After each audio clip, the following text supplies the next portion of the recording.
하나님께서 허락하신 말씀 보겠습니다. 에베소서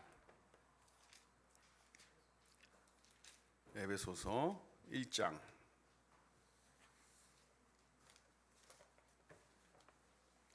3절에서 6절 말씀 되겠습니다. 에베소서 1장 3절에서 6절 말씀 제가 봉독하겠습니다.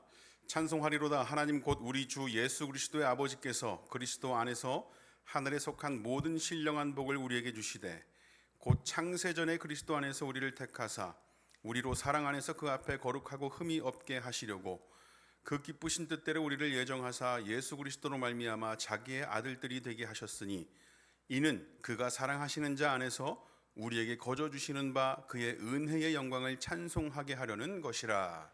아멘. 여러분, 에베소서를 시작했습니다. 지난주에 사도 바울이 하나님의 뜻으로 말미암아 자신이 사도 되었다. 나는 이 사도가 되려고 이 정도 노력했다, 이 정도 공부했다, 내 출신이 어디다, 이런 걸 자랑한 것이 아니라 하나님의 뜻으로 말미암아 사도가 되었다라는 것을 밝히면서 자신이 그동안 전했던 복음이 그냥 싸구려가 아니라 하나님으로부터 나온 진짜 복음이다. 그 복음의 정체성을 위해서 그렇게 이야기했다라고 했습니다. 그렇죠? 여러분, 제가 목사가 됐습니다. 목사가 되기 위해 제가 선배 목사님들께 한 달에 30만 원씩 입금시켜드리고 10년 동안 이렇게 한 게 아니라 제가 대전 침례신학대학교에서 대학원 과정까지 7년 공부를 하고 이렇게 얘기를 해봐요. 그게 뭘 얘기하는 거겠어요? 침례교회의 정통성. 여러분, 그런 사람하고 같이 하고 있는 겁니다. 아멘. 네. 김정국 집사님 좋습니다. 네. 사도 바울이 하나님께서 자신을 사도 만들어 주신 것, 그것을 자꾸만 이렇게 이야기하는 이유는 복음을 위해서였어요. 복음을 위해서. 그래서 이 복음이라는 이 열매, 여러분, 이 열매는, 복음의 열매는 하나님의 뜻과 예수 그리스도를 벗겨낼 수 없습니다. 복음에 대한 열매에서는 복음은 우연히 나타난다거나 또는 사람의 계획으로 그 크기와 맛을 설정한 열매를 맺을 수 없습니다. 복음의 정체성은 예수 그리스도가 주인공 되는 데서 오는 거예요. 사도 바울이 하나님의 뜻으로 말미암아 사도된 내가 전한 복음은, 그 복음의 핵심은 예수 그리스도다라는 사실을 사도 바울이 강조합니다. 자신이 전한 복음이 어떤 것이고 변하지 않는 진리가 된다는 사실이 자신의 사도됨의 정당성을 보여주는 데서 출발을 했었습니다. 지난주에 오로지 하나님의 뜻 그리고 영원하신 하나님의 계획 안에 있는 것이고 그 열매의 맛은 예수 그리스도를 통해서 낼 수 있습니다. 그렇다면 복음을 전해서 생겨나는 그 열매에 대한 계획과 책임은 누구한테 있을까요? 저한테 없습니다, 여러분. 저한테 없어요. 그 복음에 대한 열매에 대한 책임 누구에? 하나님께 있습니다. 인간에게 달려있지 않습니다. 인간이 복음을 통해서 사람을 구원으로 이끌 수 없습니다. 열매 맺는 전도법, 구원으로 인도하는 전도법, 이런 거 없습니다, 여러분. 그런 거 없어요. 단지 사람을 설득시키고 교회까지 나오게 관계하는 그런 좋은 기술, 이런 것이 있는 것이지 우리와 관계하고 교회에 출석한다고 해서 다 구원받는 성도 되는 거 아닙니다. 그 사람을 열매 맺게 하는 일은 누가 하시는 거냐면 하나님께서 내시는 겁니다. 하나님께서 역사하셔야 가능한 일입니다. 인간은 뭐냐? 단지 전하는 것이죠. 우리는 그냥 단지 전하는 겁니다. 목회자나 성도가 그리스도인다운 그 삶을 살아낸다는 거, 그 그리스도인다운 삶의 가장 큰 의의는 하나님의 형상을 닮은 이로 사랑을 하고 서로 긍휼히 여기고 자비로운 마음으로 늘 말씀 앞에서 서서 거룩하고 경건하게 사는 삶, 그것일 텐데 그 중에서도 가장 성도답고 성공적인 삶은 그렇게 그 사람을 성도 만들어 주신 하나님을 전하는 데 있다라는 겁니다. 하나님을 전하는데, 우리를 사랑하셔서 우리를 구원하신 예수 그리스도를 전하는 것, 이것이 진정으로 성공된 성도의 삶이라는 얘기입니다.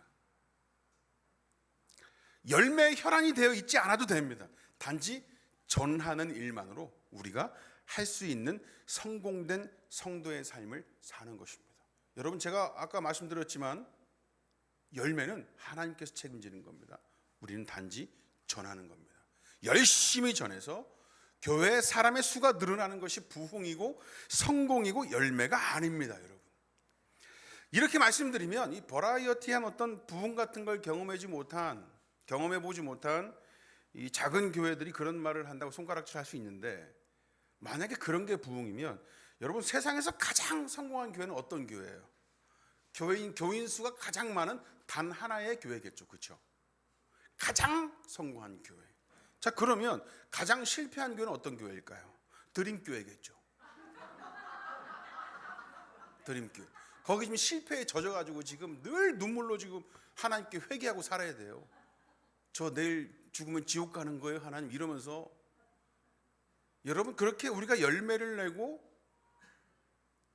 교인의 수를 늘어가는 것, 이게 부흥이고 이게 성공이면 세상에서 가장 성공한 교회는 단 하나요. 가장 실패한 교회는 그런 교회예요. 교회의 성공은 여러분, 전하는 것 자체, 거기에 있습니다. 성서 유니온에서 나온 이 신앙의 자리라는 책을 보시면 저자 송영원 목사님께서 뉴욕에서 목회할 때 한 청년이 찾아와서 그런 이야기를 하더랍니다. 그때 이 목사님께서는 목회자로서 향후 진로에 대해서 심각한 고민을 하고 있었을 때래요. 목회자들은 다 경험들을 합니다. 그렇게 교회의 어떤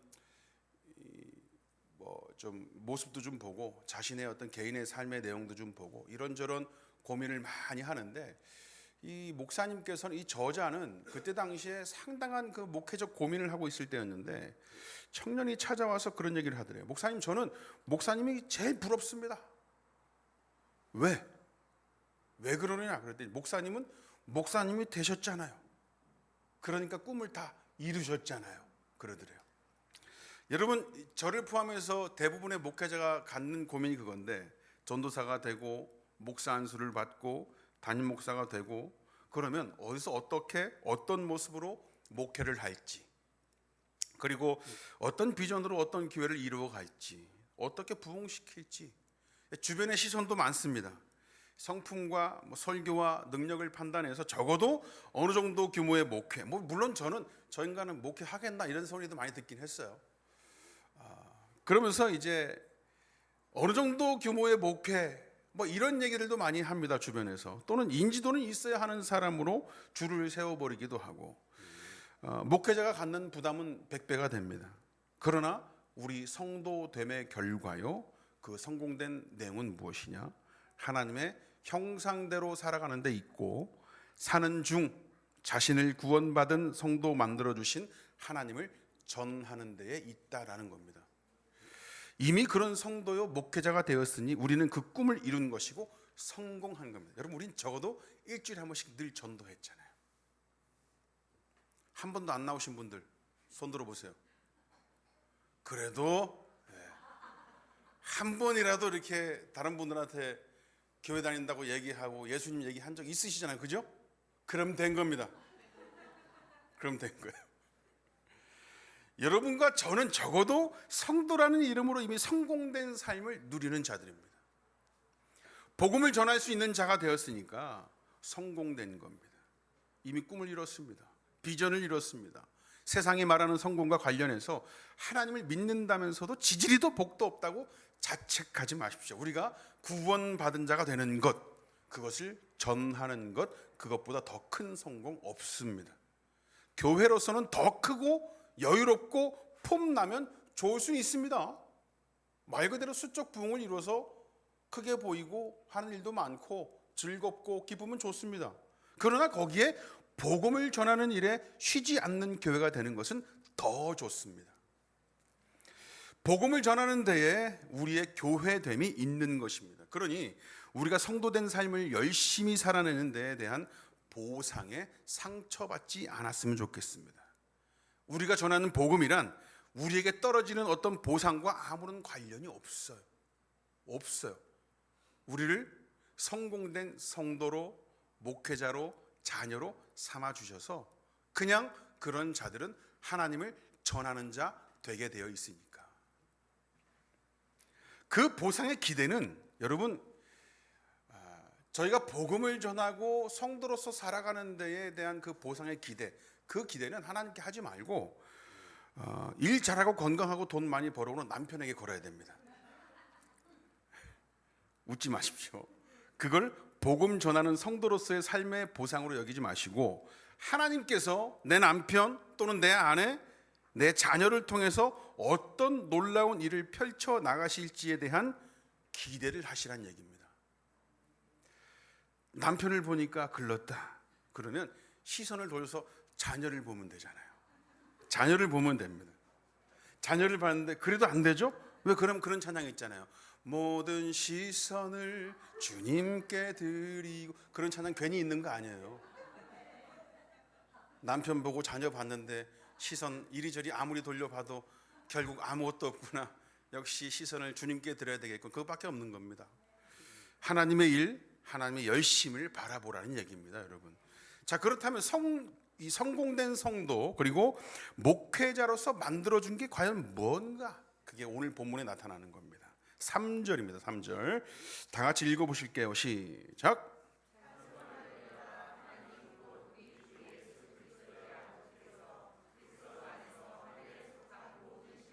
복을 우리에게 주시되. 찬송을 하는데 무엇을 찬송합니까? 하나님께서 하신 일을 찬송하는데 어떤 일을 하셨어요?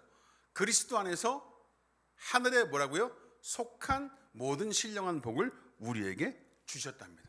우리가 찬송하긴 찬송하는데 하나님께서 그리스도 안에서 하늘에 속한 모든 신령한 복을 우리에게 주신 일을 찬송한답니다. 하늘에 속한 그냥 복이 아니라 하늘에 속한 무슨 복? 모든 신령한 복, 모든 신령한 복. 하늘이 줄 수 있는 신령한 복 모두를 주셨답니다. 모두. 여러분, 우리 또 그런 사람들 있잖아요. 저도 어렸을 때 가끔씩 집안에 오면, 어르신들 오면 지갑이나 주머니에서 돈을 꺼내가지고 딱 하면 우리가 봤을 때 와, 돈 왜 이렇게 많아? 할 정도로 돈 되게 많은데 꺼내가지고 톡톡 하다가 나이에 맞게 준다고 그냥 한 장 떡 5,000원짜리 주고 이런 분들이 있어요. 얍삽하게. 다 꺼냈으면 다 주지. 그럼 한 100만 원 있으면 100만 원 주고. 그런데 좀 센스 있는 어른들은 좀 그럴 일을 미리 예상해서 적당한 쪽에 나가야 될 돈만큼을 주머니에 넣어놔요. 이렇게. 그래서 딱 넣으면 딱 떨어져. 그거 다 애들도 다 압니다.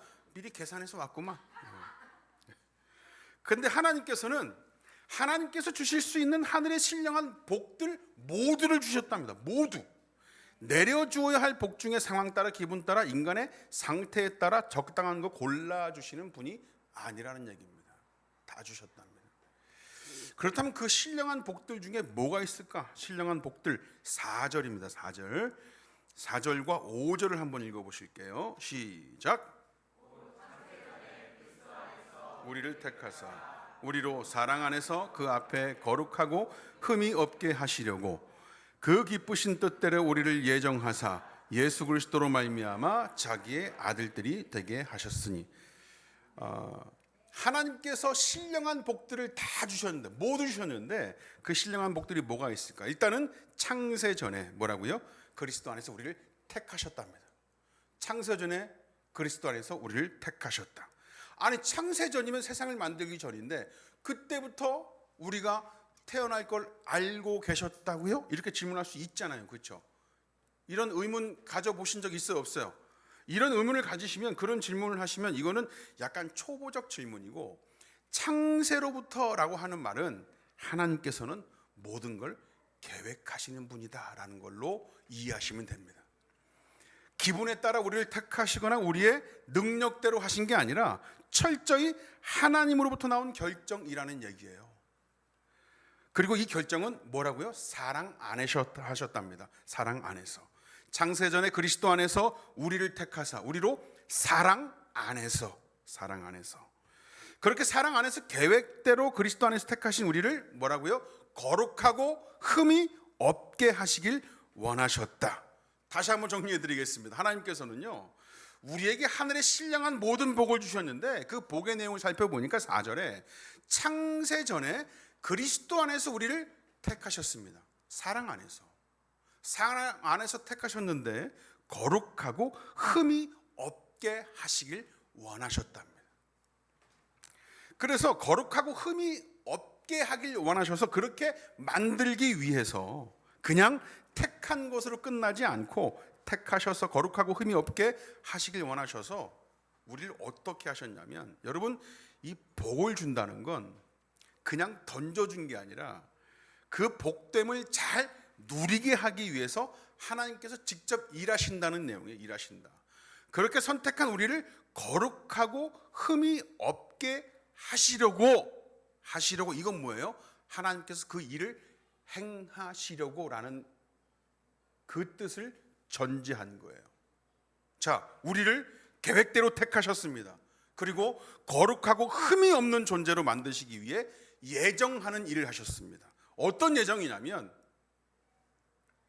그 기쁘신 뜻대로 우리를 예정하사 예수 그리스도로 말미암아 자기의 아들들이 되게 하셨으니, 예수 그리스도를 세상에 보내셔서 십자가에 달려 죽으시고 부활하심으로 구원을 받아 하나님 자신의 자녀가 되게 하신 겁니다.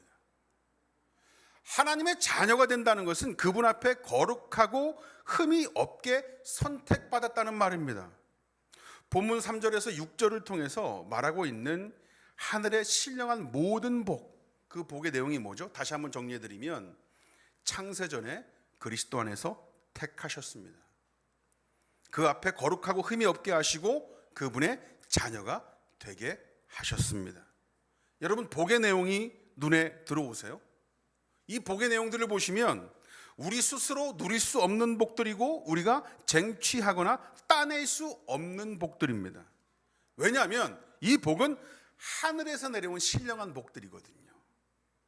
근데 좀 놀라운 것은 이 하늘에서 내려온 신령한 복을 어디에서 누리냐면 이 땅에서 누립니다. 이 땅에서. 그런데 여러분, 이 땅에서 누리는 복인데 지금까지 우리 인간 쪽에서 하는 일이, 할 수 있는 일이 하나라도 나왔나요? 아니요, 없습니다. 우린 그저 하나님께서 계획하신 때에 존재한 것밖에 없습니다. 하나님이 다 하셨습니다. 그래서 하늘의 신령한 복이라고 얘기하는 겁니다. 우리가 설정할 수 없는, 우리가 꿈꾸고 우리가 계획하고 우리가 원하고 만들어낸 복이 아니기 때문에 그렇습니다. 그리고 이 복은 누릴 수 있는 방법이 또 분명합니다. 누릴 수 있는 방법이 분명해요. 마치 에덴 동산의 선악과와 마찬가지입니다. 여러분, 에덴 동산은 뭐든지 자유롭게 누릴 수 있었어요. 인간과 짐승 전부 마찬가지였습니다. 거칠 것이 없었어요. 뭐든지 자유야. 그러나 인간에게 주어진 단 하나, 동산 중앙에 있는 선악과는 먹지 못하게 하셨습니다. 그걸 먹으면 정령 죽으리라 하셨거든요. 그렇게 통제된 그 하나로 인간은 하나님의 말씀 안에서 자유를 누리는 자가 되었습니다. 근데 그 자유는 하나님으로부터 왔다는 사실을 선악과를 통해서 알게 되는 것이죠. 자신은 하나님으로부터 출발되었으며 자신에게 주어진 이 모든 것이 하나님으로부터 왔음을 알게 하는 것입니다. 근데 짐승은 그걸 알지 못합니다. 누구로부터 왔는지, 누구의 말을 들어야 하는지 모릅니다. 그걸 뭐라고 합니까? 본능이라고 하죠. 본능. 선악과 때문에 인간은 하나님 말씀을 지켜서 하나님 말씀대로 삽니다. 근데 짐승들은 본능대로 삽니다. 배고프면 먹고, 자고 싶을 때 자고, 생식 기능이 활발하면 마음대로 낳고 삽니다. 여러분, 오늘 본문에서 말하는 하늘의 신령한 복의 내용들이 있습니다.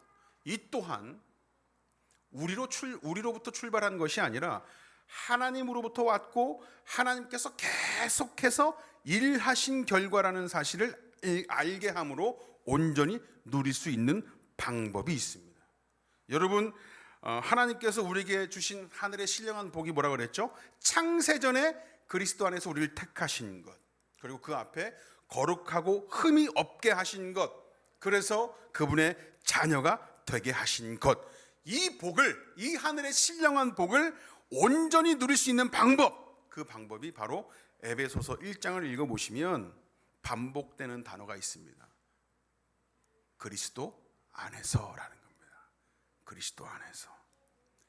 그리스도 안에서 누림으로 하늘에서 내려온 신령한 복임을 알게 하시고 진정으로 누리게 합니다. 그런데 여러분, 그리스도 안에서라는 의미가 좀 이렇게 좀 애매하잖아요. 그죠? 예수 안에서. 이게 도대체 무슨 얘기인가? 물론 그리스도를 떠나 살지 말고 그리스도가 우리를 구원해 주신 분이라는 사실과 우리의 주가 되신다는 사실을 믿는 것을 의미하는 것이긴 합니다. 그러나 그 사실을 믿습니다 하는 것으로 마무리 짓기에는 좀 모자란 부분이 있어요. 왜냐하면 하나님께서 그 복을 그리스도 안에서 누리는 모양을 원하셨거든요. 그리스도 안에서 누리는 그 모양, 그리스도 안에서 누리는 그 삶의 모양을 하나님께서 보시길 원하셨어요. 6절입니다. 6절. 그리스도 안에서 누리는 그 모양, 그 삶의 모습이 무엇인가? 6절 다 같이 읽어보실게요. 시작.